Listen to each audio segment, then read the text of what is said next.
अवकाळी पावसाने बागलाण हादरला. आमदार दिलीप बोरसे यांचा तातडीचा दौरा, पंचनाम्याचे आदेश. बागलाण तालुक्यातील तरसाडी, औंदाणे, सटाणा, भाक्षी, मुळाणे, चौगाव, आराई, मुल्हेर, जामोटी, भीमखेत या गावांना सायंकाळच्या सुमारास ढगफुटी सदृश अवकाळी पावसाने जोरदार तडाखा दिला. वादळी वाऱ्यासह गारपीट झाल्याने शेतकरी वर्गाचे मोठ्या प्रमाणावर नुकसान झाले. द्राक्ष, कांदा, डाळिंब, भाजीपाला आदी पिकांचे नुकसान झाले. अनेक शेतकऱ्यांचे आर्थिक गणित कोलमडले. शेतीपूरक व्यवसाय तसेच जनावरांनाही या आपत्तीचा फटका बसल्याची माहिती समोर येत आहे. या पार्श्वभूमीवर बागलाणचे आमदार दिलीप बोरसे यांनी तात्काळ घटनास्थळी धाव घेत नुकसानग्रस्त भागाची पाहणी केली.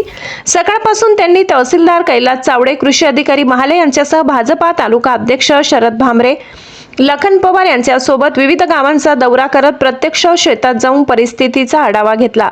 शेतकऱ्यांशी संवाद साधत त्यांच्या अडचणी जाणून घेतल्या आणि त्यांना धीर दिला. पाहणी दरम्यान आमदार बोरसे यांनी प्रशासनाला तातडीने पंचनामे करण्याचे स्पष्ट आदेश दिले.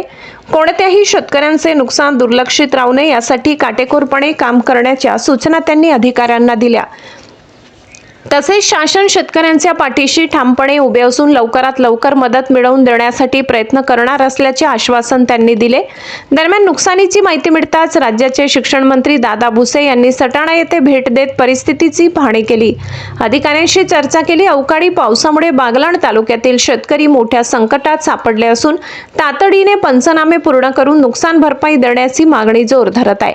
आमदार दिलीप बोरसे यांच्या तातडीच्या हस्तक्षेपामुळे शेतकऱ्यांना काहीसा दिलासा मिळाल्याचे चित्र आहे. कार्यकारी संपादक पुंजाराम खांडवी. आणि काल परवा मोसम खोऱ्यामध्ये गारपीट झाली आणि काल पुन्हा 4 वाजेनंतर विरगावपासून तर खाली चौगावपर्यंत, ब्राह्मणगावपर्यंत, आराईपर्यंत, सटाण्यापर्यंत मोठ्या प्रमाणात गारपीट झाली. आणि त्यात प्रामुख्याने बागलाण तालुक्यात जे कांद्याचं नगदी पीक असतं, कांदा आणि डाळिंब याचं मोठ्या प्रमाणात नुकसान झालं.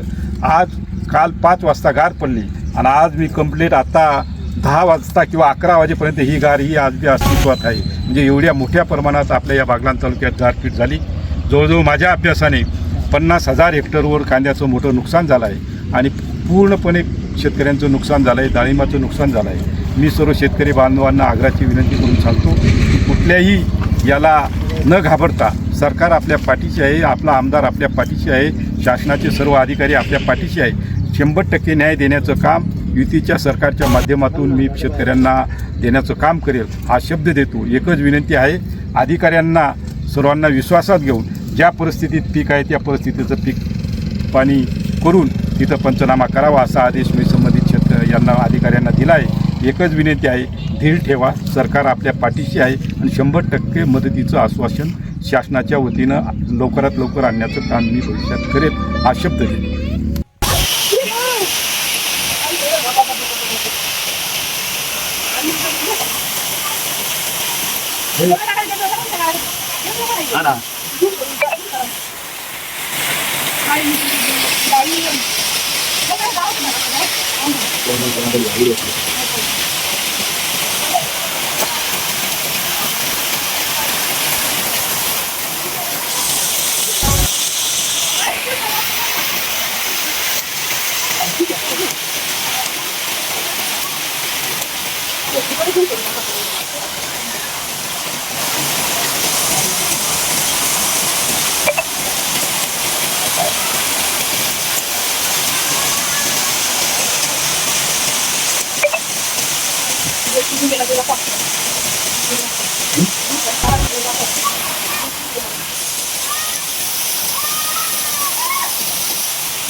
काय झालं